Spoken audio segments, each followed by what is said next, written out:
Alors regardez maintenant, je vais vous donner un exemple. Alors regardez, par exemple ici j'ai une variable entière. Je vais faire un console.readline pour pouvoir faire un parse, un convert. D'accord? Et je divise 10 sur A.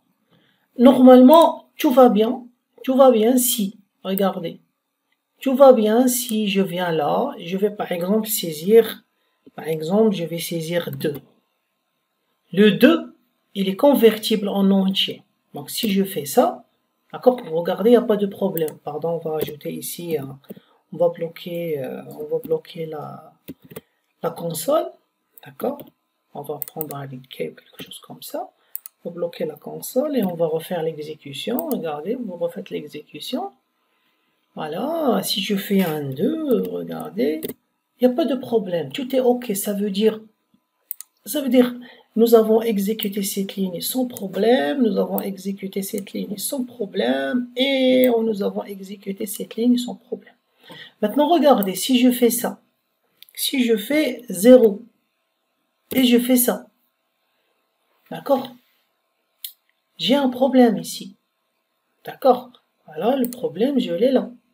Regardez, ma machine, elle s'est arrêtée et elle me dit, ah ouais, le mode d'exception, quand vous arrivez là et vous faites, regardez, tout à l'heure, on va faire un contrôle C. Tentative de division par 0. D'accord? Et regardez, si je refais l'exécution, et j'ai oublié et j'ai fait un A2. Entrée, la même chose. Regardez, j'ai un problème ici, format exception. Le format de la chaîne d'entrée est incorrect. Donc, automatiquement, à chaque fois, regardez, à chaque fois vous avez un problème, la machine, elle se plante. Elle s'arrête. Donc, je ne peux pas continuer l'exécution. Normalement, ça ne devrait pas être comme ça. Alors, en principe, première des choses, regardez, dès que je vais faire un try, ok, dès que je vais faire un try, voilà, et dans le try, je vais mettre mon code, d'accord, dans le try, je vais même mettre mon code, vous allez voir, voilà.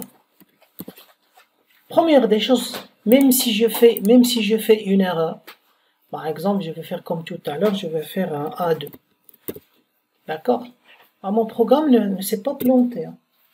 Mon programme ne s'est pas planté. D'accord, vous avez remarqué, c'est vrai, je ne suis pas passé à la ligne LS, parce qu'une fois à une erreur, je suis parti directement à catch. D'accord? Et si vous voulez, on peut faire ceci. Voilà, on va faire ceci. Et on peut faire ceci. Et je peux faire ça, par exemple, et dire, bon, on va pas le mettre là.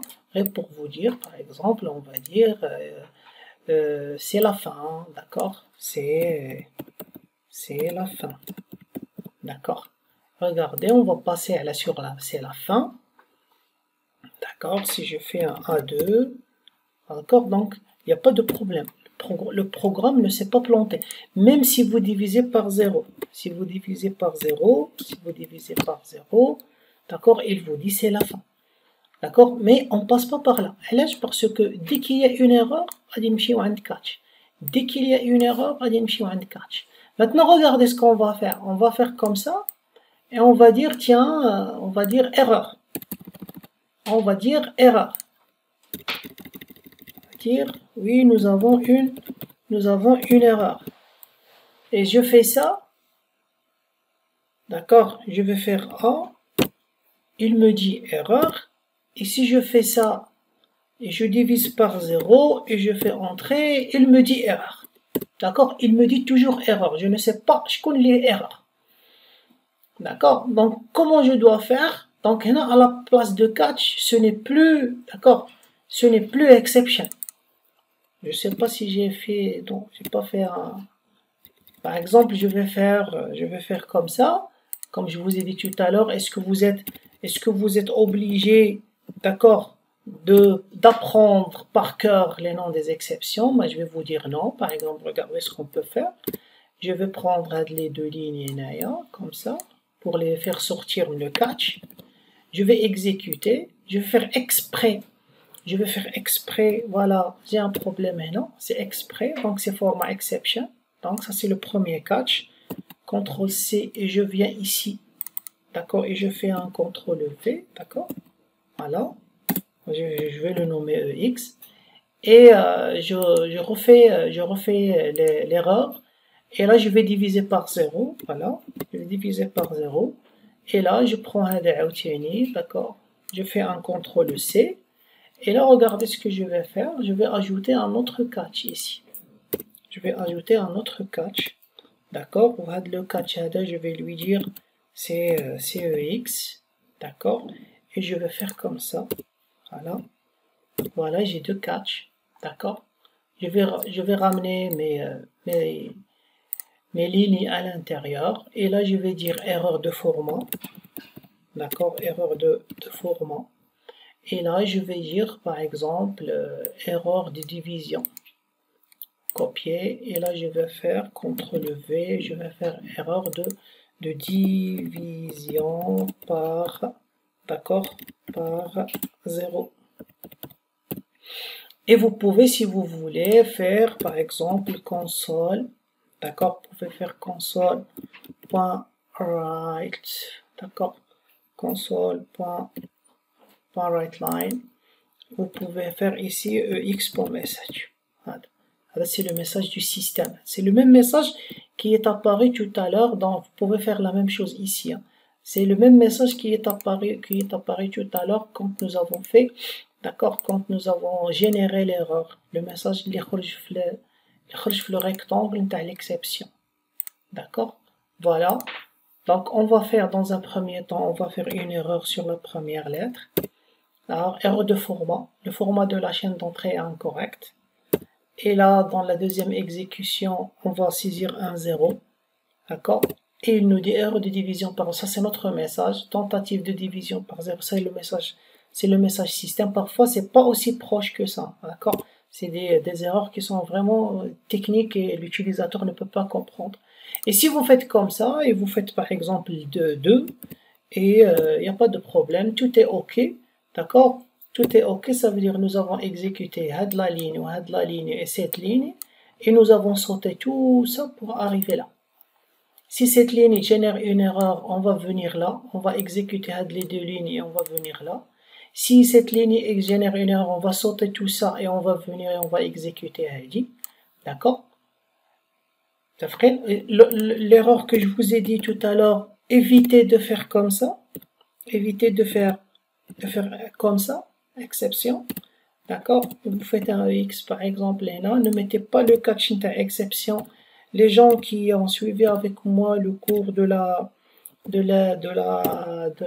du polymorphisme d'héritage, d'accord, ils vont comprendre, d'accord. Donc là, si vous faites un console.writeLine ici, vous faites un copier, vous faites ici coller, d'accord, et là vous avez regardez, exception levée quand le format d'un argument n'est pas valide, aucune chaîne. Une clause, regardez, une clause catch précédente intercepte déjà toutes les exceptions.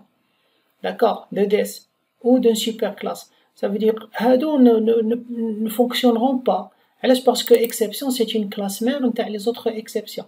Donc ça ne marche pas. Ça veut dire si vous voulez mettre ça à la fin, vous allez mettre ça ici. Donc là ça marche. Et vous allez dire autre erreur. Vous allez par exemple, vous allez nommer autre erreur. Ok, donc ça c'est, il faut comprendre l'enchaînement des catchs, d'accord? Et comme ça vous avez un petit exemple. Parfois par exemple, non, regardez bien, là je parle d'un ensemble d'erreurs qui sont reconnues par le système. Et le système, quand vous avez saisi un A, il sait que quand vous voulez le convertir, ça ne marche pas. Donc ça génère une exception automatique. C'est ce que j'appelle les exceptions prédéfinies. Ça veut dire le système, il les reconnaît. Là, vous êtes en train de diviser par 0, il reconnaît que vous divisez par 0. La prochaine fois, Inch'Allah, je vais vous parler des exceptions personnalisées. Alors, les exceptions personnalisées, c'est autre chose.